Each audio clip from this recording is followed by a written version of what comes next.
এই মুন্না, এই পশ্চিম পাড়ায় ডজন প্রতি 3 টাকা করে বাড়ায় বেচবি, বুঝছস? ও আমরা যা বেশি তাতে হালি পরে 30 টাকা, তারা বেচে 36 টাকা। হ্যাঁ হ্যাঁ, ডজনে 3 টাকা বেশি। ঠিক আছে, রাখ।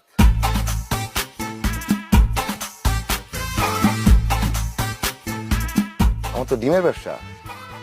দৌলতপুরে আমার ডিমের আড়ত আছে, দৌলতপুর বাজারেই।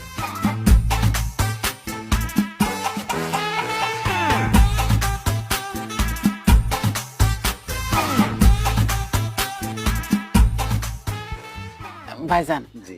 বিয়ার তারিখটা তাহলে কবে করা যায়? মানে কবে করলে আপনাকে সুবিধা হয়? আম্মা যা করার আজকেই করো, আমি আরেকদিন আসতে পারবো না। এমনিতে আরোটা ফালাই রেখেছি। এই মুন্নার রাজীবের উপরে আমার কোনো ভরসা নাকি।